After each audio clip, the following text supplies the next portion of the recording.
Halo, assalamualaikum teman-teman. Saya Wi Andriani. Selamat datang di channel YouTube saya. Oke, hari ini saya akan mereview buku lagi. Judulnya Cinta Lama, ditulis oleh Putut E.A. Nah, ini bukunya.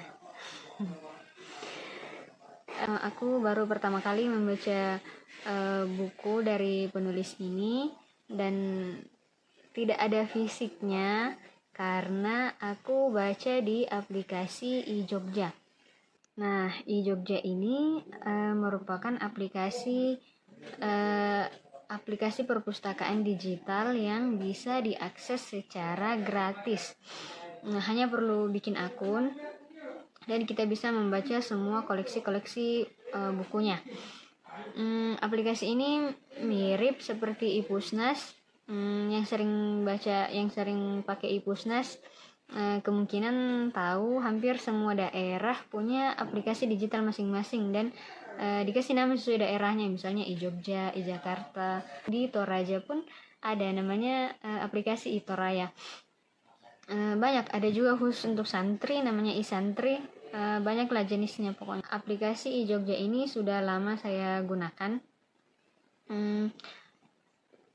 Sebelum-sebelumnya saya lebih suka menggunakan aplikasi iJogja ketimbang iPusnas karena iPusnas itu antriannya banyak, full, lama baru kita bisa dapat giliran bukunya. Sedangkan di iJogja mungkin karena penggunanya tidak sebanyak di iPusnas, jadi antreannya mungkin cepat, jadi kita cepat dapat giliran baca bukunya. Tetapi belakangan ini saya juga sudah mulai suka pakai iPusnas karena sudah banyak buku-buku yang menarik yang aku temukan juga.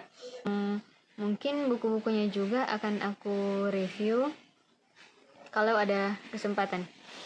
Satu lagi nih, aplikasi iJogja itu bukunya bisa di screenshot. Jadi sampulnya kayak yang tadi ini yang aku tampilkan ini bisa di screenshot. Sedangkan di iPusnas itu nggak bisa, teman-teman. Di sini aku hanya bisa menampilkan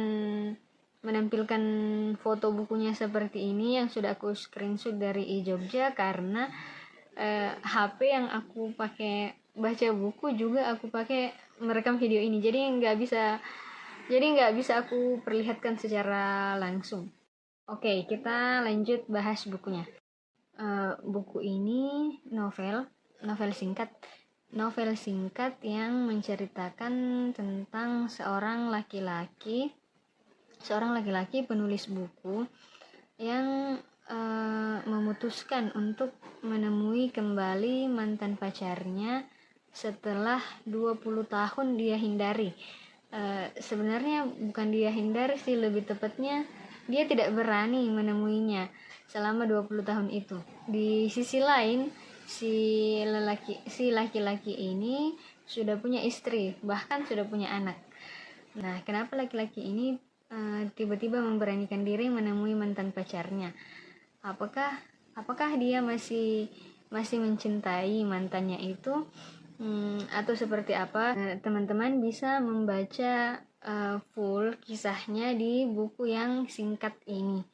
Selanjutnya, kelebihan bukunya, yang pertama itu bukunya kan singkat, kurang dari 150 halaman, dan isinya pun lebih banyak tentang dialog antara si laki-laki dengan mantan pacarnya ini, di mana dialog tersebut menggambarkan hampir seluruh kisah mereka dahulu.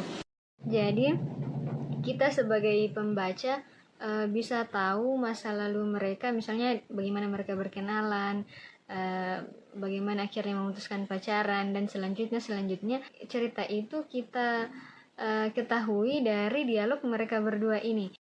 Yang kedua, buku ini disertai ilustrasi. Jadi selain singkat ditambah lagi dengan ilustrasi, dan ilustrasinya pun berkesinambungan dari halaman ke halaman itu berkesinambungan ilustrasinya dan sesuai dengan suasana ceritanya. Terus yang ketiga itu bukunya bikin penasaran. Jadi sambil membaca bukunya saya penasaran dan banyak pertanyaan-pertanyaan yang muncul di kepala saya. Misalnya yang pertama tadi, kenapa baru setelah 20 tahun kemudian dia berani menemuinya, bagaimana caranya dia menghubungi si mantan pacarnya ini, apa tujuan pertemuannya, kemudian apakah sebelumnya pernah saling stalk di media sosial, kenapa mereka putus, apa penyebabnya, apalagi ya, siapa di antara mereka yang patah hati, berapa lama menyembuhkan patah hatinya, apakah benar sudah move on, apalagi ya, banyak, bagaimana mereka bertemu pasangannya masing-masing, dan aku rasa luar biasanya karena pertanyaan yang bikin aku penasaran semuanya terjawab di dalam buku yang singkat seperti itu. Selanjutnya itu endingnya menarik. Jadi bahkan dari awal membaca bukunya saya mengira-ngira endingnya akan seperti apa, tetapi tidak ada yang sesuai dengan perkiraan saya, dan bahkan di bagian akhir bukunya dan bahkan setelah saya berada di bagian akhir bukunya, saya jadi kaget, bukunya sudah selesai, kayak aduh, masih ingin lanjut membaca tapi bukunya sudah selesai. Selanjutnya kekurangan bukunya. Jadi bagi aku pribadi hampir tidak ada kekurangan di buku ini, apalagi isinya sangat menarik ya. Tetapi menurut aku yang kurang itu di bagian belakang bukunya, informasi penulisnya sangat singkat. Jadi padahal bukunya menarik gitu bagi aku, padahal ini bukunya menarik kok informasi penulisnya sangat singkat, dan saya terlalu malas mau mencari tahu di sumber-sumber lain. Oke, selanjutnya yang paling menarik bagi aku di buku ini yaitu tokohnya.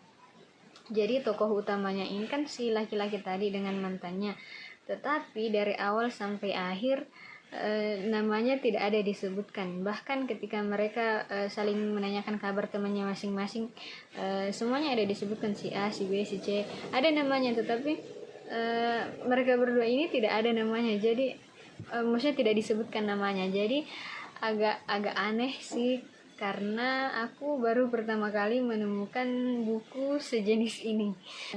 Tidak kalah menariknya juga, ini kan diceritakan dari sudut pandangnya si laki-laki ini. Nah, di buku ini diceritakan bagaimana dia gugup, bagaimana dia salah tingkah, bagaimana dia mengucapkan pertanyaan yang menurutnya goblok. Jadi apa ya, saya sebagai perempuan yang membaca itu jadi mikir, oh ternyata laki-laki kayak gini juga ya, oh ternyata laki-laki bisa grogi seperti ini juga ya. Ya lucu sih. Setelah membaca buku ini saya tertarik dengan cara penulisnya bercerita. Jadi mungkin saya akan mencari lagi lebih banyak karya-karya beliau yang mungkin tidak akan kalah menarik daripada buku ini. Oke teman-teman, sekian dulu videonya. Terima kasih sudah menonton.